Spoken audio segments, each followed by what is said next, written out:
From the Joy News Center.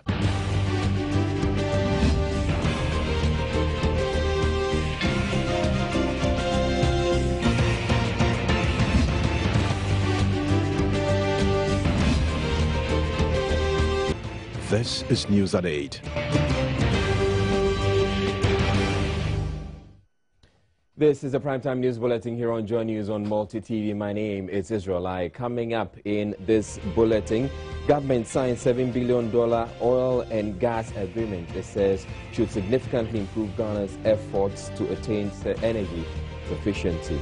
While the Ghana Institute of Governance and Security is calling for a withdrawal of the petroleum exploration and production bill currently being considered by Parliament. Food and Drugs Authority steps up efforts to improve safety of food sold in the open. Students applying for admission into various universities have been cautioned to always confirm with the National Accreditation Board the status of those institutions. And Black Stars win the final group game to advance to the quarter-finals. We have more in the business, sports, showbiz, and international news all coming up. The bulletin is available across Europe on ABN television. Stay tuned.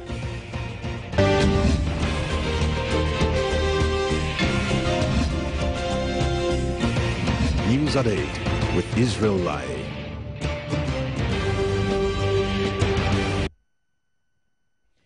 Our very first story, the Food and Drugs Authority says it is stepping up activities to ensure food prepared and sold within the country meets the required standards of food safety. According to a senior regulatory officer at the Food Safety Department, the periodic premises assessment and public education will be intensified to ensure food vendors adhere to acceptable standards of hygiene and maintain clean vending environments. Street foods and beverages prepared and sold on streets and other public places more often than not serve as a source of inexpensive, convenient and often nutritious food for both the young and old. Despite the numerous benefits provided to people, street-vended foods can also be a source of foodborne illnesses, resulting from poor hygienic practices by vendors and insanitary conditions at food vending points, among others. With a day-to-day increase in the number of food vendors across the city, it is unclear if such activities are being checked by the Food and Drugs Authority. The Food Establishment Unit registers premises that produce, pastry products. And remember, we are talking about establishment. These are facilities that has, probably some level of facilities that can produce large quantities of pastries. However, if you go to the streets, you would also see smallholder, street vendors who are also, vending their pastry products. For them, they do not have a well-established facility. And so what we do is we have a public education unit that also give, periodically we meet with them as street food vendors, and then we give kind of education on how to handle your food product, how to produce under hygienic conditions to avoid contamination, how to supply your pastry product, including any other food product. So for the street food vendor, yes, we do a lot of public education through an umbrella body, the Traditional Caterers Association. Periodically, we meet them, and then we give them, all the necessary information regarding, safe handling of their food products. Senior Regulatory Officer Edward Archer further adds the need for consumers to also be responsible for what they consume cannot also be overemphasized. I also see the challenge with consumers, the attitude of, I can't be bothered. So the point is, consumers must also, admit to the fact that, okay, their health is in their hands. And so for me, if a food product is displayed and I see that it is not hygienically displayed, I'm not going to use my hard-earned money to buy it. Meanwhile, the Food and Drugs Authority is expected to hold a sensitization workshop for traditional caterers and food vendors in some selected communities in Accra.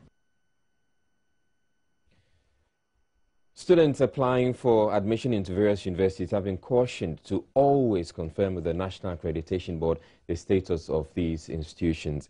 Executive Secretary Kwame Date, who gave the warning, says it is the only way the board can do a proper evaluation of certificates brought before it.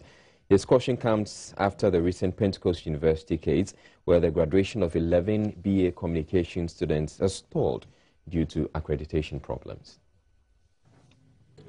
The Executive Secretary of the National Accreditation Board, Kwame Date, says the board has the capacity to verify the status of universities both locally and internationally, and urge students to make use of them so they can avoid situations like the case of the Pentecost University students. It's very, very important that anybody who is enrolling in any tertiary education institution, whether within Ghana or outside, should come to the National Accreditation Board or call the National Accreditation Board to find out the status of that particular institution. I'm saying not only within Ghana, but outside, we have the capacity to check. Otherwise, our second function is to look at evaluation of certificates. If you bring a certificate here, and it is coming from an unaccredited institution, we will not deal with it. We will inform you that the certificate is not recognized. So it's important to take that very first step, to check. If you go on our website, we have a list of all accredited institutions and their programs. Within the next few weeks, we are going to publish, including the public universities, the programs that have been accredited and the institutions that have been accredited, so that people will see for themselves. Kwame Date says in matters such as that of the Pentecost University, the students should always approach the accreditation board before taking any further action. First of all, we would have appreciated if the students had alerted us earlier to take some measures. As it is, they went to court, and we also read about that from the newspapers. So essentially, we have to find out from Pentecost University what the issues are, what really happened, how come that they were unable to graduate the students. We want to listen to them. Then afterwards, we will draw conclusions as to whether somebody erred somewhere. He was, however, quick to add that no university is above the law, assuring institutions found breaching the regulations of the board could face strict sanctions. The law requires that information you provide the board should be accurate. If the information is inaccurate, then you have deceived the board. Then also, if you operate a program without accreditation, or you do not conform to the terms and conditions under which accreditation was granted, you also contravene the law, and appropriate sanctions could be invoked. The board, meanwhile, met management of the Pentecost University on Tuesday to interrogate the issue. The Executive Secretary hinted the outcome will inform the board's decision on the matter. Aisha Ibrahim, Joy News, Accra. Well, that meeting between officials of the National Accreditation Board and Pentecost University has ended, and officials say the Pentecost authorities have assured them that they're going to ensure that the issue is resolved, or the case of the 11 BA communication students is resolved. Still on students, the Students' Loan Trust Fund will from the next academic year revise its means testing approach to make its funds more accessible to applicants. The revision, according to the Chief Executive of the fund, Sheila Na-Buama, follows complaints from applicants. Established in 2005, the Students' Loan Trust Fund replaced the Social Security and National Insurance Trust Loan Scheme. Upon realization 4 years ago that funds were not distributed equitably to the applicants, the fund therefore introduced the means testing approach system. This system distributed the money to students based on their needs, with some students receiving more than others. However, the chief executive officer of the fund, Sheila Nabuama, tells Joy News the fund has realized the mode of application for the fund is too cumbersome and tends to drive brilliant but needy students away from accessing the funds. And so we are reducing it, having learned from implementing it where the gaps are, to a more realistic format that achieves the verification objective, but yet identifies people per their needs properly. If you are doing it online, it's easy to go. But if you are doing a paper version of it, then you would have to be filling some 21 pages of paper. It's not only expensive, it's also very cumbersome. And if you have to support all these 21-page variables with evidence, you can imagine what kind of document we will be having. And so some of these things have come back to the table. Administrators of schools have complained about the cumbersomeness of the process. Students themselves have complained about if your internet connectivity is weak, you would see how challenging it is to complete that process. We had a scenario where a disabled person did not get as much as we thought the person would get. And he came to dispute how much he was given. He says, "You're doing mistesting, I'm disabled. How come I'm getting so little?"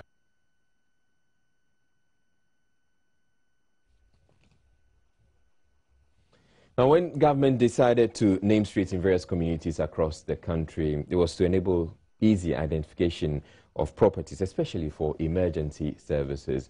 3 months on, Joy News has been finding out how well residents know the names of their streets.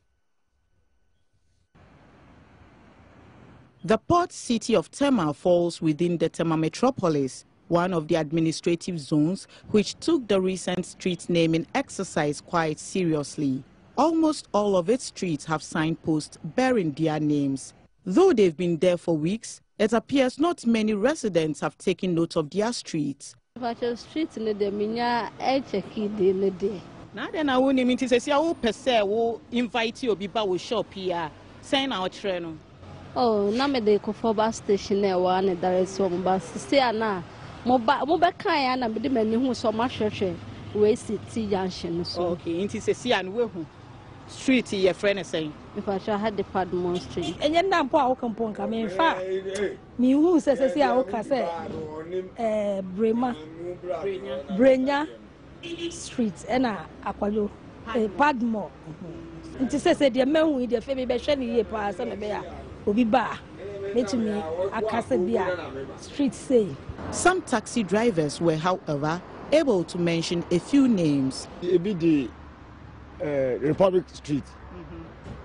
Ebisu the Robert Lenser Street.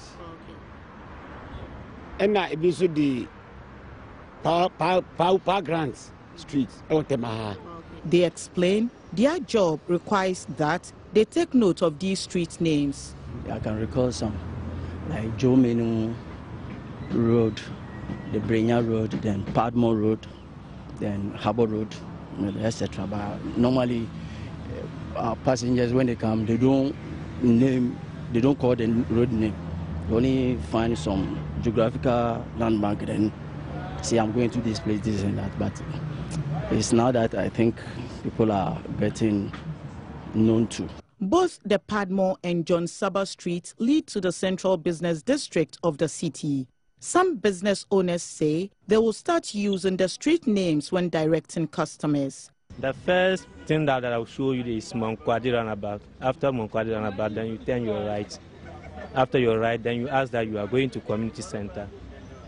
When you are going to community center, you ask for site 5 junction, then they will show you. Now, moving forward, when you are directing someone to your shop, what will you say? Oh, I will say that the junction that leads to John Saba Street and then Padmore Street. Most streets in Tema might have names, but some elders of the community are uncomfortable about errors with the naming. Just in front of me, across the road, the name has been Brenya Street, but they wrote it Brania. So I called their attention and they have corrected. At the market area, where they should have Ajete Ashali, they have it now there as Ajele, which is not proper because we are referring to a man, not a woman. Then the third one is a popular name from the Abuakwa area, Nana Kena, is written Nana Kana, which means those who wrote this, they don't even have the least knowledge of who the people. They must do all these corrections immediately so that they don't throw that into people's eyes. But the moment they memorize this into their minds, if you don't take it, it will take you a long time to erase it from their minds. Aside these errors, he acknowledges the exercise is a good one. Look at this name there, Joe Menu Street. It has a history. This used to be Joe Menu's house. He was the first chairman of TDC in the 50s when we were here. We worked with him. So we prefer that this junction should be named after him. So all this is, they have history behind them. And it's good you let the young ones know. The former NP during the regime of late President Liman is also calling on the Assembly to incorporate the local names of the various communities in the street naming exercise, such as Kotugon for Community 1 and Maijo for Community 4.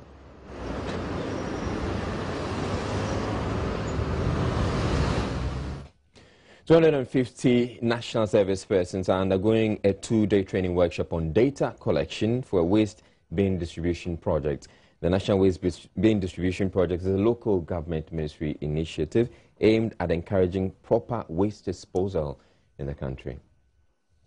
The Ministry of Local Government and Rural Development says the project is in response to the need for a good waste management system to complement an efficient collection system. The 250 personnel are being trained to collect data on various homes in the Greater Accra region to make a case for the homes to have waste bins. The best way we can sustain it is to advise or involve the citizenry not to litter, because if the country is not dirty, people will not go out to sweep it.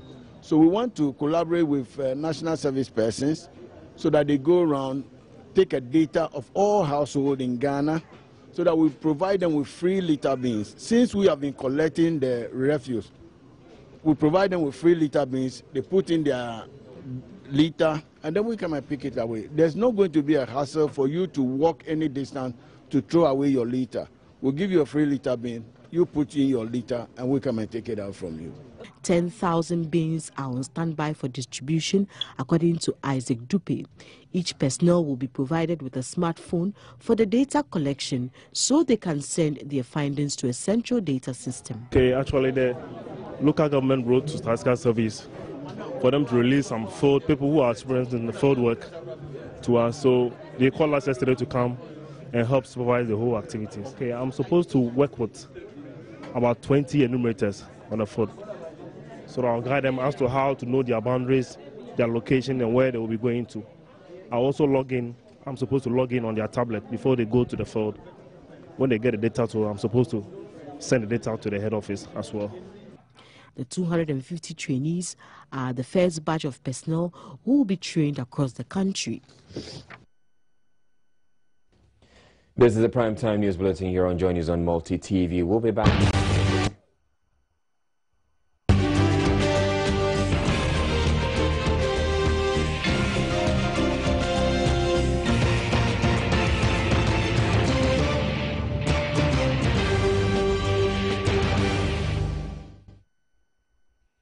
Now, President John Mahama on Tuesday supervised the signing of a $7 billion agreement for the development of oil and gas reserves in the offshore Cape 3 Point area with great prospects for Ghana's self-sufficiency in energy generation. According to President Mahama, the field, once developed, could produce 180 million cubic feet of gas a day. Officials say the project should pour first oil by 2017 and gas a year later. From Peduasi, Gifty and Apia reports. A survey done on our country in terms of what constrains the growth of our economy settled on energy as the most binding constraint to our economy, and I'm sure that Ghanaians will empathize with this considering the current load management we are having to go through in respect of energy power supply.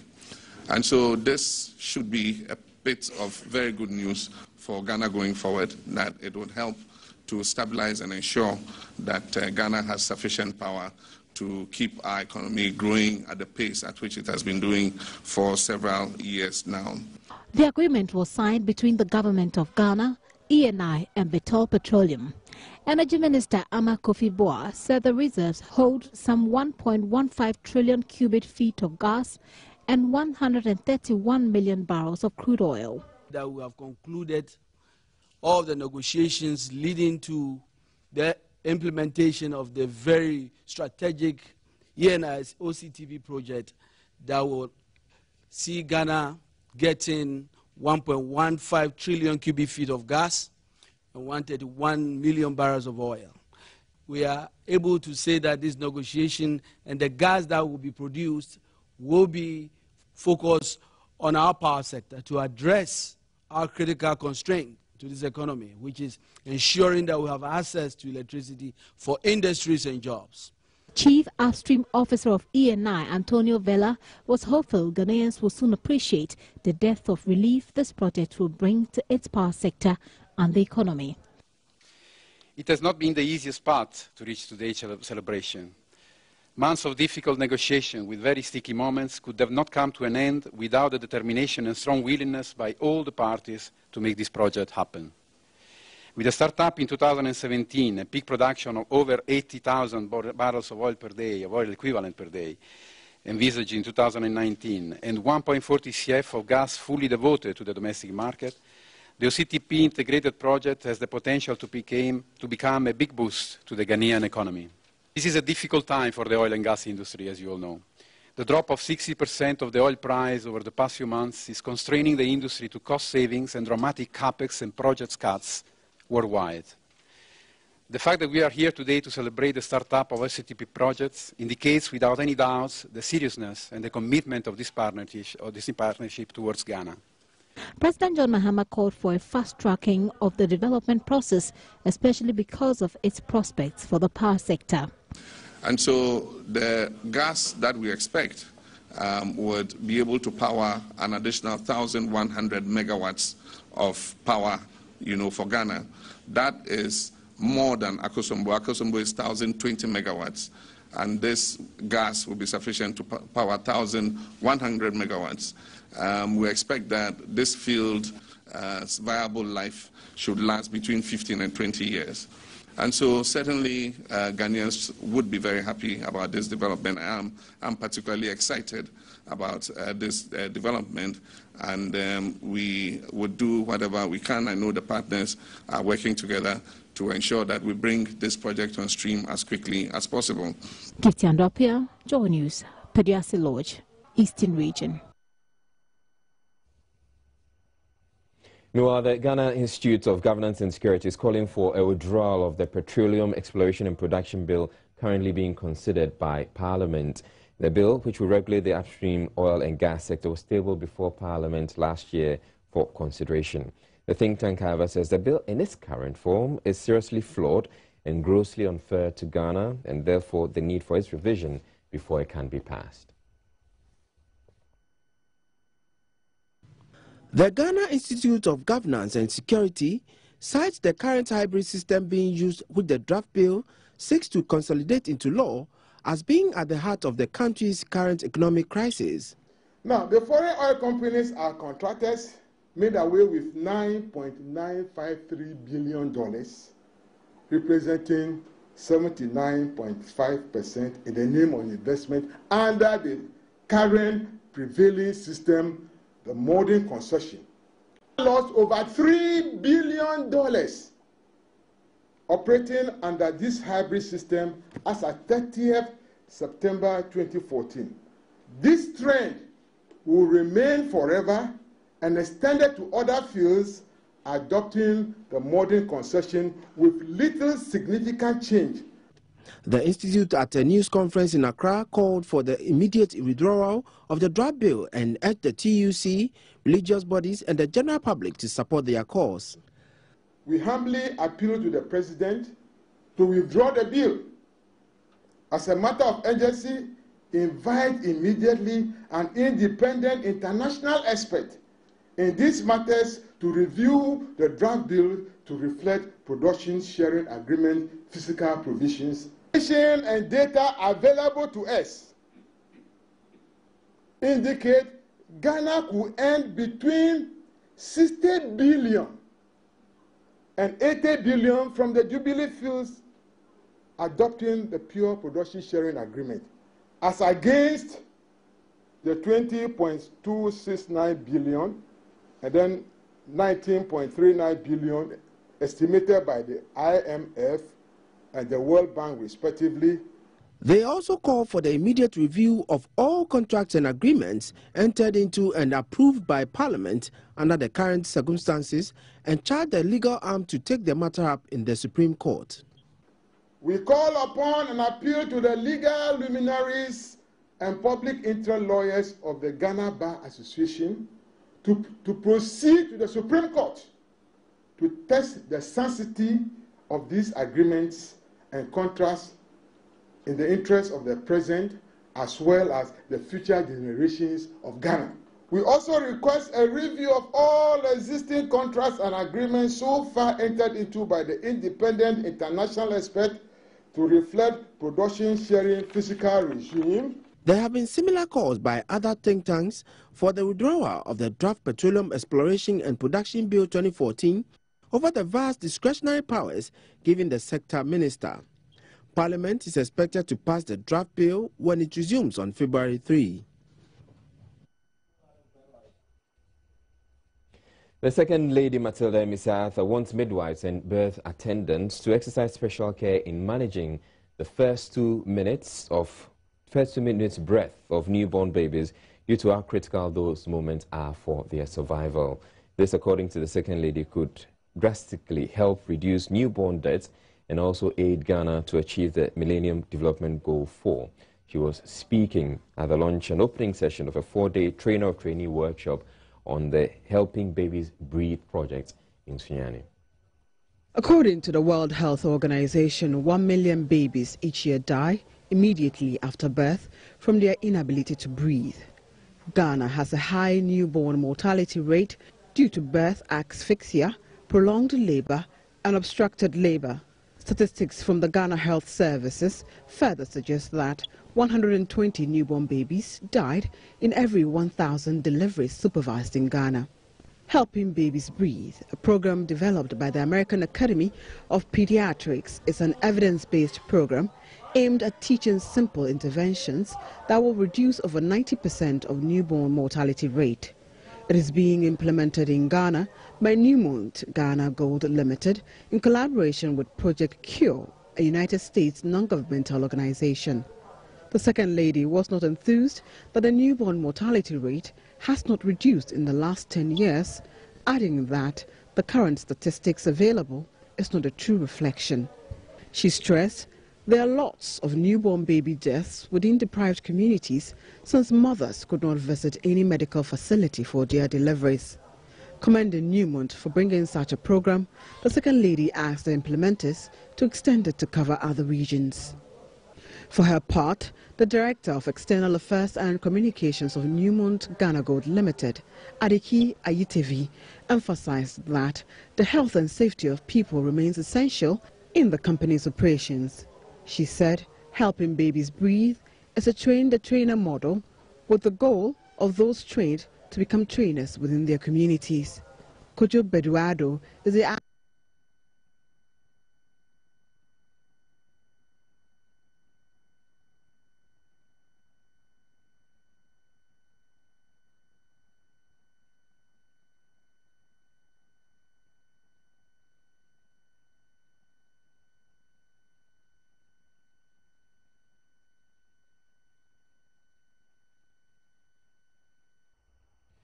I really do apologize for that little hitch there, but in other news, the Police Motor Traffic and Transport Department is anticipating further delays with the implementation of the spot fine policy. The policy is hoped would significantly reduce road traffic infractions and improve sanity on the roads. Officials explain a lot more needs to be done before implementation.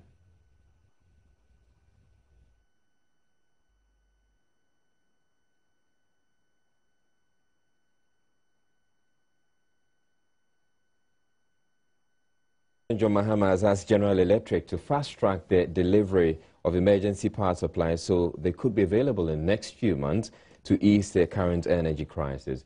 The president was speaking at the Peduasi Lodge, where the global CEO of the American conglomerate, Jeff Immelt, called on him.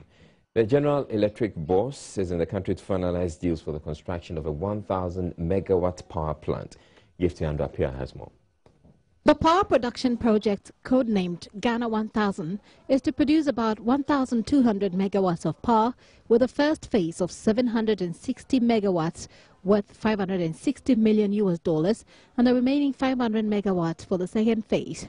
The GE chief executive said one of their main targets is to produce some power immediately. In addition to this great project, we also are quite committed to getting some power online very quickly inside the country as well. So we really want to be a great partner in terms of power generation. And we view this project as being extremely exciting as a way to bring private capital into the country, investing in the country, to solve a tremendous challenge for the country.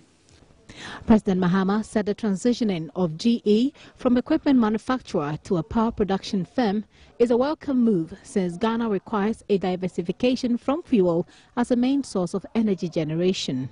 We currently have a load management crisis, and we're dealing with it in two ways. One, to fast-track emergency power supply, and I'm sure that GE is one of those that we will talk to in respect of this, but we've signed a few MOUs to fast-track emergency power supply in months to be able to increase the amount of power that we have available, while at the same time going into more major projects like GE 1000 and the Amandi project, Jacobson, and the several other projects that we're signing that collectively should give us in excess of another 2,000 megawatts of power into the system and be able to meet the current shortfall that we have, but also put in extra generation to meet the demand as it continues to grow.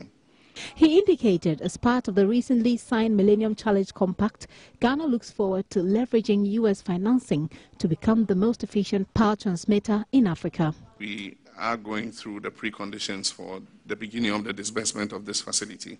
And it is our hope that by the time we have completed the implementation of this facility in 5 years, Ghana will be not only the most efficient producer, but the most efficient transmitter and distributor of power in Africa, I dare say.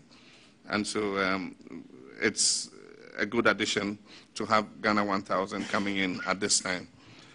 We also see it in the context of President Obama's program, Power Africa. If Ghana can put in sufficient generation, considering that we have a comparative advantage to do so, then it will not only meet Ghana's own demand, but if we have excessive redundancy, then we can evacuate the extra power to help, some of our neighbors in terms of the constraint they face. The first phase of the gas power project is to add 300 megawatts to the national grid by third quarter of 2016, while the second phase should add about 700 megawatts by 2018. Gifty Andopia, Joy News, Peduasi Lodge, Eastern Region. The Ghana Revenue Authority is stepping up efforts to halt duplication of activities in the clearance process at the Ghana-Togo border. The authority is creating a one-stop checkpoint at Nuapa to address the current situation where traders undergo the same checks at the Ghana side of the border and then at the Togo post as well. The initiative, dubbed the Integrated Border Management System, seeks to simplify the customs procedures for travelers and thereby aid trade activities along the border. And the SNIT says it will respect a ban placed on today's extraordinary general meeting, seeking to remove 3 directors on the board of HFC Bank. A writ which was filed by a shareholder of HFC Bank at the court yesterday sought to place an injunction for an initial order by court for the EGM to come on today and appeal a ruling allowing SNIT to remove the 3 directors on HFC Bank's board. General Manager and General Counsel for SNIT, Peter Haiber, told Joy Business they will press ahead to remove the directors, and that'll be it for business.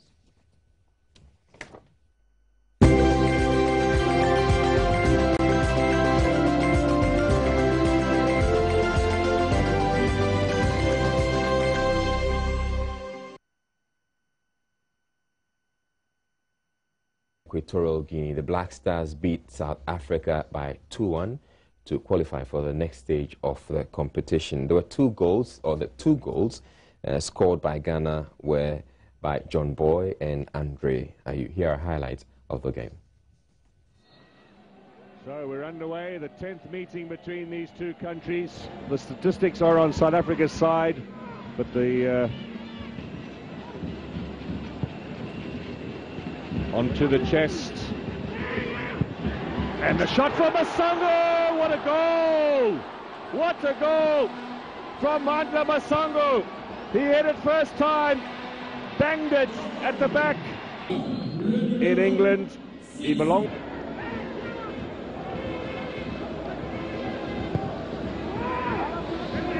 Asamoah Gyan gets a little touch in there. Gede Ayew shoots. This might be a chance on the turn.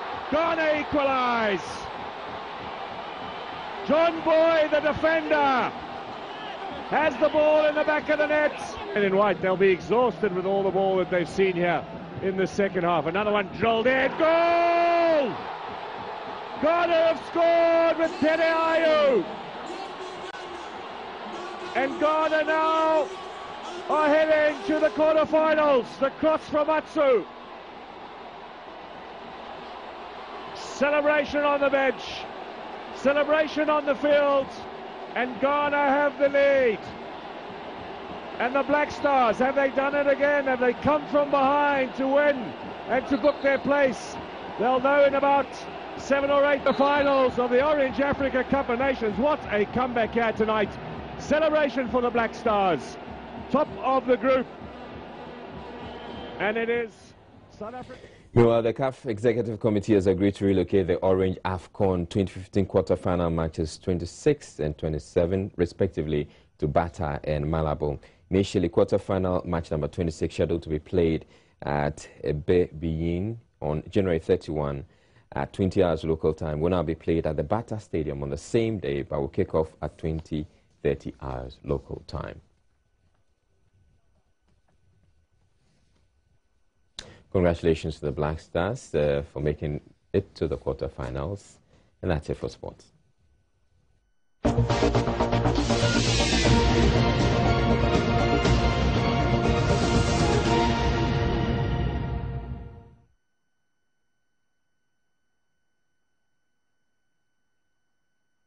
Relatively unknown term, but thanks to Mohammed, a middle-aged man who used the term on Joy News, that's now become a household slogan. But Mohammed, the originator, feels he's being shortchanged by some individuals who are cashing in on the slogan and now wants to seek redress. When Joy News first aired the interview with Mohammed sometime last year, it instantly caught on like wildfire. So how are you taking care of those 5 children? Yes, you asked a question. How do I take care of 5 of them? Yes, do you know? Pak, pak, pak. Do you know pak, pak, pak? You have to tell me that. Yes, pak, pak, pak. But it's a movement. If you move, you pass here, you pass here, you pass here, pak, pak, pak, pak, pak, pak. Then you elaborate yourself, then. Fast forward a few months after Mohammed's interview, and rapper Guru was the first to make capital out of it, releasing a song with its accompanying video using the now popular slogan, It's a movement. If you move, you pass here, you pass here, you pass here, pak, pak, pak, pak, pak, pak. Then you elaborate yourself, then. But Guru is not the only one. A photo recently emerged indicating someone had registered Papa movement as a business name. Mohammed says he needs help benefiting from the slogan he made popular. The originator of the Papa started from where? It started from you people here. So why can't you people, you have to assist me. Me, I don't have anything. Please, I need a legal backing. You are my legal backing right now.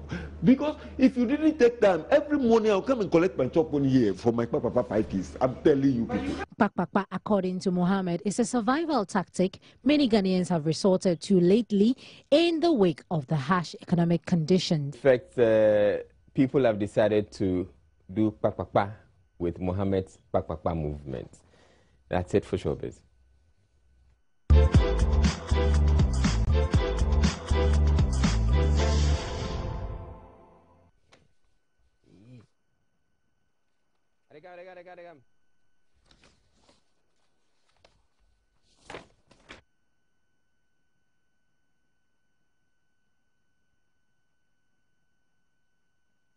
Right, that's it for the bulletin. Before we go, a quick run through our top stories. Government has signed a $7 billion oil and gas agreement. It says should significantly improve Ghana's efforts to attain energy sufficiency. Meanwhile, the Ghana Institute of Governance and Securities is calling for a withdrawal of the Petroleum Exploration and Production Bill currently being considered by Parliament. The Food and Drugs Authority says it is stepping up efforts to improve safety of food sold in the open. Students applying for admission into various universities have been cautioned to always confirm with the National Accreditation Board the status of those institutions.